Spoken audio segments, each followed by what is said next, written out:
बॉलीवुड अदाकार कार्तिक आर्यन ने फिल्म भूल भुलैया 3 का ऐलान करते हुए इसका टीजर जारी कर दिया।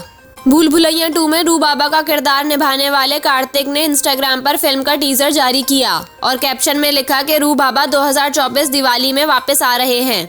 यहाँ ये बात भी काबिले जिक्र है कि कार्तिक की भूल भुलैया 2 बॉक्स ऑफिस पर काफी हिट हुई थी। अदाकार की जानिब से जारी करदा टीजर में कदीम हवेली को दिखाया गया है, जहां भूल भुलैया 2 की कहानी का इख्तिताम हुआ था।